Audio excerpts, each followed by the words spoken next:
अरे भाभी, कल नंदा का बर्थडे है। मुझे पता है। पता है तो फिर उसे क्या गिफ्ट दूं ये भी पता होगा। बिल्कुल नहीं, ये तुम्हारा डिसीजन है। तुम्हें पता होना चाहिए ना कि नंदा क्या पाकर खुश होगी। अब मुझे पाकर और क्या चाहिए उसे। अच्छा सीरियसली, मैं उसे कुछ ऐसी चीज देना चाहता हूं जो वाकई उसके काम आए। मतलब उसे देखकर उसे इस बात का एहसास हो कि मैं उससे कितना प्यार करता हूं। मुझे कहने की जरूरत ही नहीं पड़े कि मैं तुमसे प्यार करता हूं, तुम्हारे बगैर जी नहीं सकता, बड़ी मुश्किल से पाया है तुम्हें, किसी भी कीमत में तुम्हें गंवाना नहीं चाहूंगा। बहुत प्यार करता हूं मैं तुमसे नंदा। तुम बिल्कुल पागल हो अंकुश। हाँ, पर फिर भी समझ में नहीं आ रहा कि उसे गिफ्ट क्या दूं। अच्छा ठीक है, मुझे थोड़ा वक्त दो, मैं कल सुबह तक तुम्हें सोच के बताती हूँ, ठीक है? पक्का? पक्का। बाय।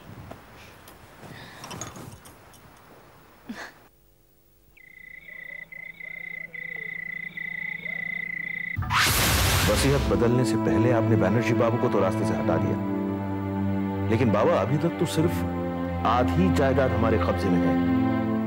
एक दिन पूरी भी आ जाएगी। कब बाबा? बहुत जल्द। जिस सफाई से बैनर्जी बाबू को इस दुनिया से मुक्ति दिलाई है, उसी तरह एक दिन हम रोमा को भी अपने रास्ते से हटा देंगे। लेकिन उसकी क्या जरूरत है बाबा? उसका हिस्सा तो हमारे पास है ही। लेकिन स्मृति का नहीं है। मैं कुछ समझा नहीं बाबा। रोमा इस दुनिया से कूच करेगी और स्मृति बहू बन के इस घर में आ जाएगी। ये इतना आसान नहीं है बाबा। किसने कह दिया? स्मृति इस वक्त अमेरिका में है, अपनी दीदी की मौत की खबर सुनकर भागते हुए आएगी और खुद ब खुद हमारे बिछाए जाल में फंस जाएगी। स्मृति अंकुश से बहुत प्यार करती है। अब मैं समझा, इमोशनल ब्लैकमेल। रोमा को खत्म करने के लिए तुम काली को तैयार करो और सुनो, दीपक को इस बात की कानो कान खबर ना हो। दीपक को क्या बाबा? किसी को इसकी भनक भी नहीं लगेगी। लेकिन बाबा क्या काली को इसमें शामिल करना जरूरी है? बहुत जरूरी है, क्योंकि उसी के बयान की वजह से बैनर्जी बाबू का कातिल दामोदर आजीवन कारावास भोग रहा है। अगर वो पलट गया तो हमारे लिए मुसीबत खड़ी कर सकता है। इस गुनाह के करते ही वो पूरी तरह हमारी मुट्ठी में आ जाएगा। मुझे तो नहीं लगता बाबा, हमें चाहिए कोई सबूत ना छोड़ें। जैसे मैं कहता हूं वैसा करो, उसकी हर शर्त मान। एक बार आप फिर से सोच लो बाबा। मैंने सब कुछ सोच लिया है। रोमा को ऐसी जगह ले जाकर खत्म करो कि उसकी रूह भी वापस ना आ सके। रोमा को ऐसी जगह ले जाकर खत्म करो कि उसकी रूह भी वापस ना आ सके।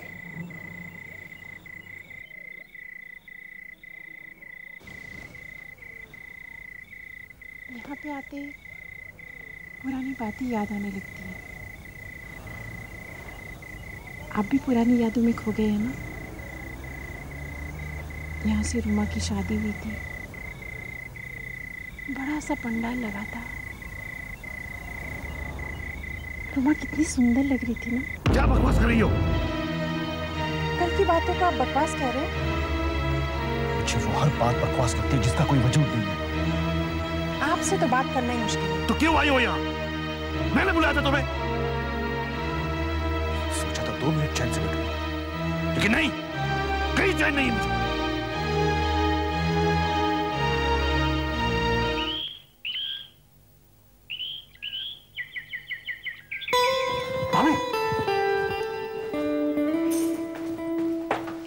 क्या हुआ? तुमने कुछ सोचा नंदा के लिए क्या खरीदना चाहिए? हाँ सोचा है। क्या? काम में बताऊं?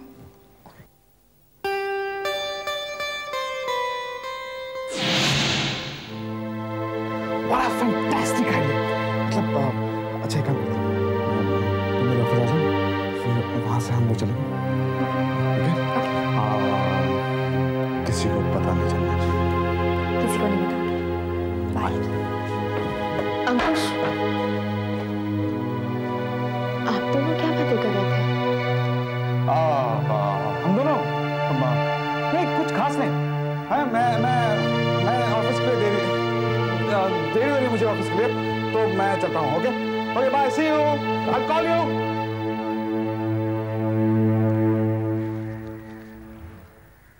आप मेरी बात क्यों नहीं सुन रहे हैं? अरे भाई सुन तो रहा हूँ बेटा। तो फिर जवाब क्यों नहीं देते? अरे क्या जवाब दूं? आजकल तुम सवाल बहुत ज्यादा करने लगी। चलो मेरे लिए कॉफी बना के ले आओ।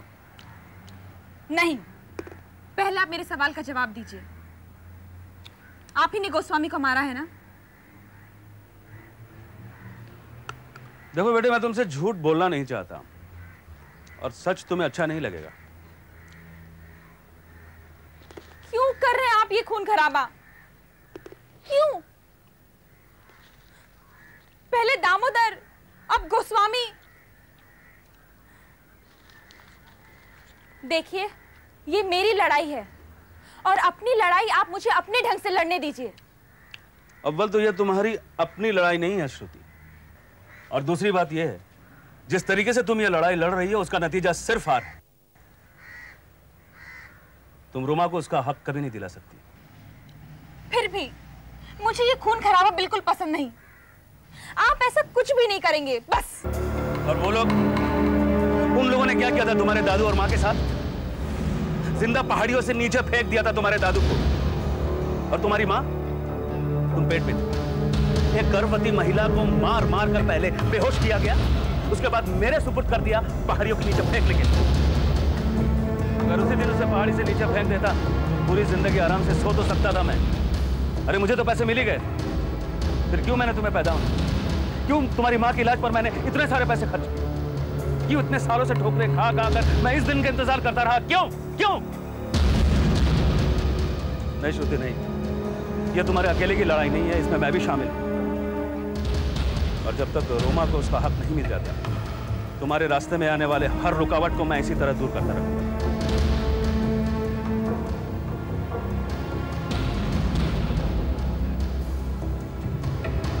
मुझे माफ कर दीजिए, मैंने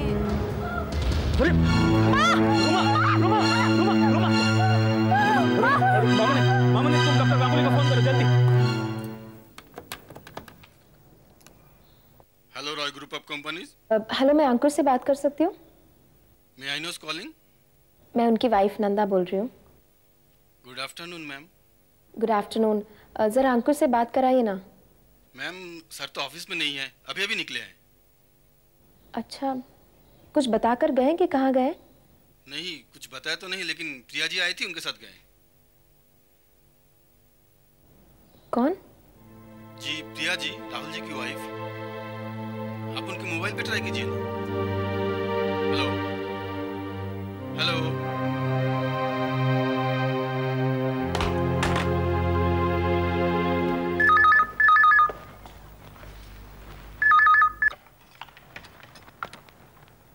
हेलो। स्मृति जी, मैं इंस्पेक्टर रविकांत बोल रहा हूँ। हाँ बोलिए। आपको थाने तुरंत आना होगा। क्यों, क्या हुआ? बैंक से सारे कागजात आ गए हैं।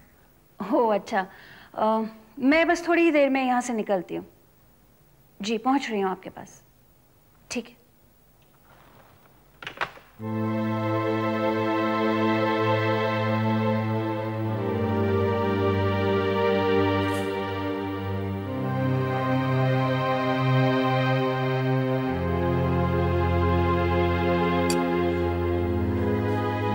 अरे नंदा, तुम कब आई? काफ़ी देर पहले। How was your day? कुछ खास नहीं। तुम्हारा दिन तो बहुत अच्छा गया है ना? Well, yes. मैं कैसे बता? तुम्हारे चेहरे पे इतनी खुशी मैंने पहले कभी नहीं देखी। नंदा। प्रिया, तुमने बताया नहीं सारा दिन तुम कहाँ थी? वो एक जरूरी काम था। हो गया? हाँ। किसके साथ थी तुम? मेरी एक सहेली।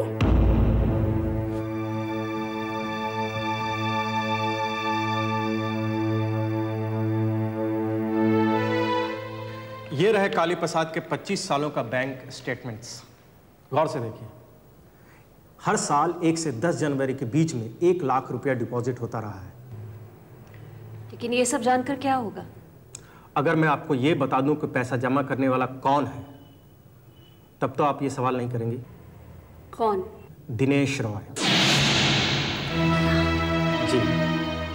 आप ही के घर से ये पैसा पहुंचाया जाता रहा है काली प्रसाद। इंस्पेक्टर साहब, ये आपको कैसे पता चला? नॉर्मली कैश ट्रांजैक्शन को टेस्ट करना बहुत मुश्किल है। ये रहे काउंटर फाइल के रिजल्ट्स। पैसा जमा करने वाले के सिग्नेचर तो आप पहचानते हैं। ये तो दादा के दस्तखत हैं। इसका मतलब साफ है कि काली प्रसाद जिंदा है। इस बात का शक तो आपको हुआ, लेकिन दिनेश रॉय इस सच्चाई से वाकिफ है। इस बात को आप नजरअंदाज करें। दादा मुझसे तो कहते रहे कि काली प्रसाद मर चुका है। खुद 25 साल तक उसे पालकर जिंदा रखे हुए हैं।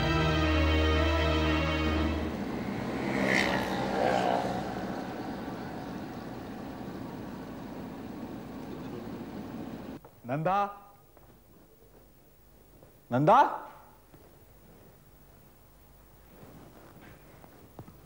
नंदा, कुछ तो बोल बेटा। कब तक अंदर ही अंदर घुटती रहेगी? क्या हुआ है तुझे? कुछ नहीं पापा। फिर वही जवाब। अगर कुछ नहीं हुआ है तो यहां क्यों आई है? और जब से आई है रोते जा रही है, रोते जा रही है। कोई कारण तो होगा बेटा। क्या है बोल?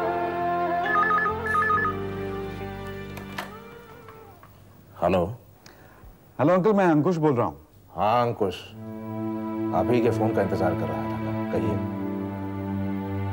अंकल आप क्या नाराज हैं मुझसे? नहीं नहीं, मैं तो बहुत खुश हूँ, बेहद खुश हूँ। सीने से लगाना चाहता हूँ तुम्हें। जी मैं बाद में फोन करता हूँ। फोन रखना नहीं अंकुश, फोन रखना नहीं।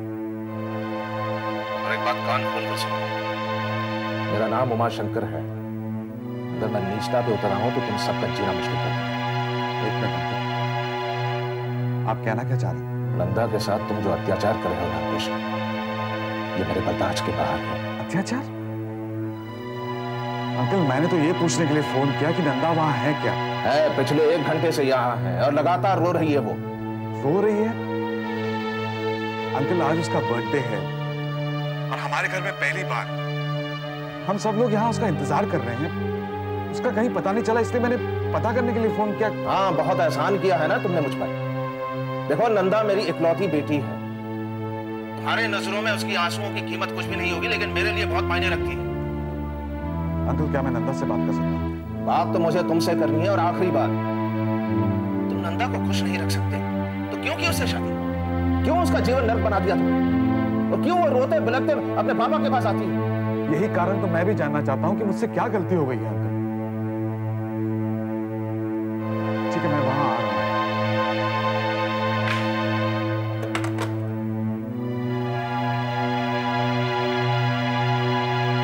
क्या हुआ अंकुश? पता नहीं, अंकल मुझसे बहुत खफा है। मैं नंदा को लेकर आता हूं।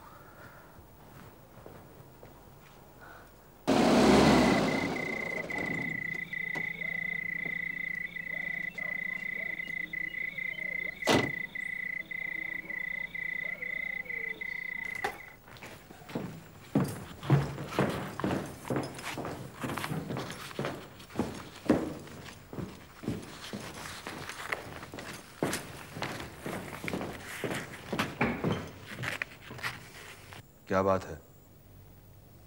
मैं आपसे मिलने आई हूं। जाहिर है, बोलो बात क्या है? कालीदा कहाँ है?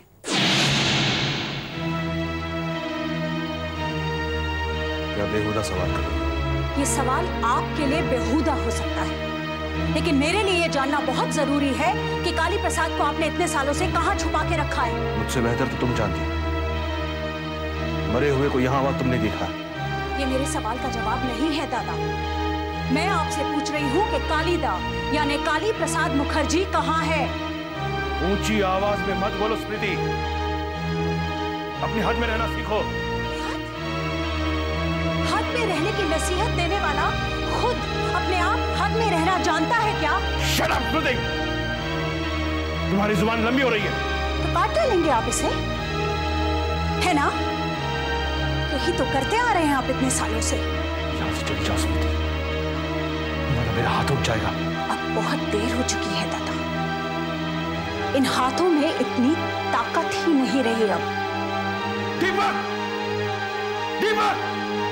दीपक को क्यों आवाज दे रहे हैं आप दादा?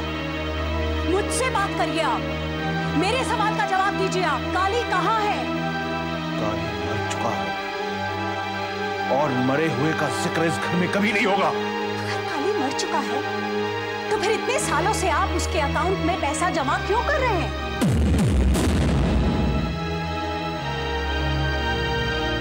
स्मृति, तुम्हें कोई हमारे खिलाफ भड़का रहा है। कोई और नहीं दादा, आप 25 सालों से हमें धोखे में रखे हुए हैं। 20 सालों से झूठी कहानी सुनाते आ रहे हैं हमें कि काली प्रसाद मर चुका है, जबकि सच ये है कि काली प्रसाद जिंदा है। और इतना ही नहीं, इतने सालों से आप उसके अकाउंट में पैसे पहुंचाते रहे, और ये पैसे आप क्यों पहुंचाते हैं ये भी मैं जान चुकी हूं। अब क्यों चिल्ला रही है तुम? हाँ,